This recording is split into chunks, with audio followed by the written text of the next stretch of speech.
So I've seen a lot of chatter about how the marathon looting system can be a little confusing and overwhelming at times. And so I just want to give like a very high overview of when I'm going into a run and let's say like we kill a team or we're looting some high friction areas like the the incursions or the high value targets, that sort of thing. And I open up a large chest and there's a ton of items all at once.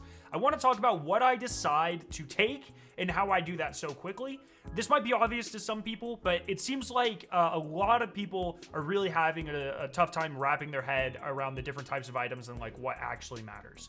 So as you can see from my vault, the number one thing that I focus on hoarding and extracting with, and pretty much the thing that I always like, no matter what, make like room for, is going to be materials. And if you don't know, when you hover over any item, it tells you what type of item it is there in the gray at the very top. So for instance, this is blue, so it's deluxe, but then it's also a material item.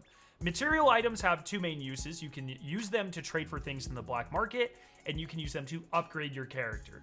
That's really important because, you know, the default stuff only costs credits, but as you upgrade your character and you upgrade the offerings in the black market, for instance, now I can buy green backpacks and green shields and new guns, the cost starts to go up. And the way that happens is it costs materials, and the like more or like the better quality item you are buying from the black market, the more materials that will cost and the rarer the materials are that are required to buy that item. So let's say I was a huge fan of the Magnum MC, which I'm not, but if I was, I would have to spend hydrocarbon rubber and aluminum rods to get this.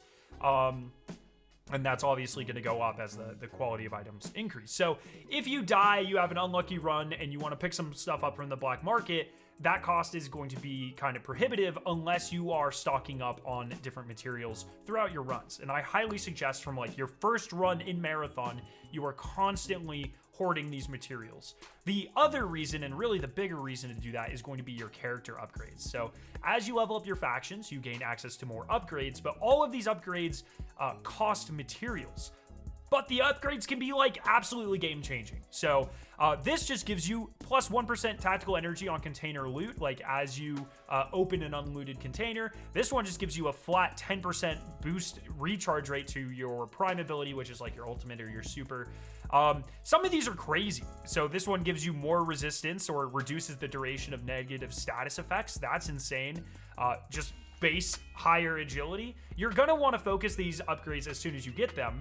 But like if I just started hoarding symbiote rubber in combat zero gel, two purple materials, which are very rare in the world and only come from like the best looting opportunities, if I didn't start caring about those until I gained access to this upgrade at level 3 Cyber Acme, it would take me forever to unlock them.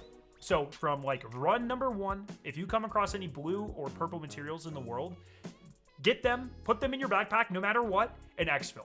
The cool thing is the rarer materials, purple and gold, if one person on your team extracts with them, everyone gets a copy. And so you don't really have to fight over them, which is really nice. That is not the case for blue and green, however. Those are individual.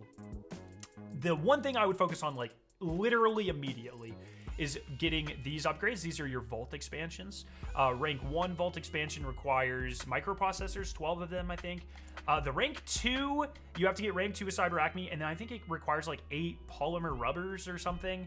I can't see it because I've completed it, but it's one of the plastic rubber materials, and it's definitely a blue one. I think it's like 8 to 12, somewhere in there. Focus on these upgrades.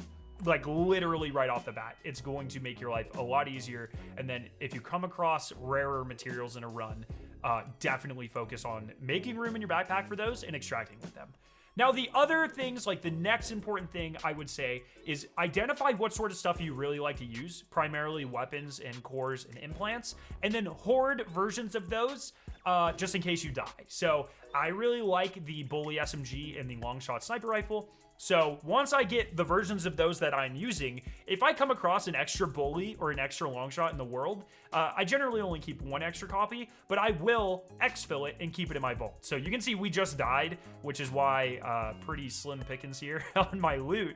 But luckily I had a backup SMG, a backup Bully that I was keeping in my vault. And anytime I found attachments for it, I would exfil with those and build it up over time. So when I died, like we did, I could just automatically have it back, and I didn't have to wait for 3 or 4 more runs to get it back.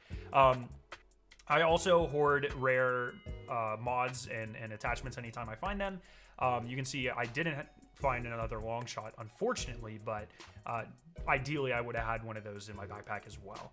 I also hoard other things like backup blue backpacks, so I had one ready to go. I keep a couple extra shields here. I had a backup blue shield, but I keep a couple green ones as well. A couple implants, a couple cores, anything I want to build craft with in the future. Like I say I want to do a video on a knife build, if I find those, I'm hoarding them as well. But really the idea is hoard materials, and then if you still have room in your backpack, hoard things that you can use to like recover more quickly from a death. Those are my two like big tips. And then if you still have room in your backpack as you are going on a run or before you exfil, I would focus on valuables. Now, valuables are items that when you extract, they give you a certain amount of credits. But the other thing that some of them do is that they will also give you faction reputation.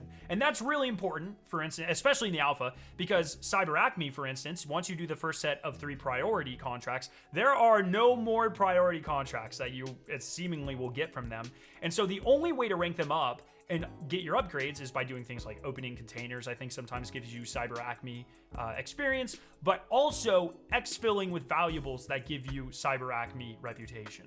So if you have room, you can exfil with those valuables. They will give you credits, and they will also give you different faction reputation, which is pretty cool. The last thing I would focus on is just exfilling with just credits themselves. I've been pretty adamant in feedback sessions that they should not take up an inventory spot on themselves. It is very rare you will find enough of them to like actually justify an entire space in your inventory. So those are almost always the first things I drop if I'm running out of room in my backpack. But yeah, that's kind of the entire overview. Like, I know it's super simple, but really I cannot stress enough how important it is and how much easier your life will be if you focus on hoarding materials literally right off the get-go. It is super important, and it will make your entire life in Marathon easier. If you have any more questions or anything maybe I forgot to explain, I guess like for instance like room keys. If you find a room key, keep those. Like, definitely go loot them. If you find one of the green keys, those are for locked containers. Those are not as rare. My video probably tomorrow will go over that sort of stuff, but locked container keys, if you have one, you're fine. You don't need to keep a ton of them. But room keys, blue or purple or gold ones, keep those. But yeah, if you have any more questions, let me know down in the comment section below. I'm more than happy to answer and do my best to clarify anything I missed in this video. Subscribe for more Marathon content, and I'll see you very soon.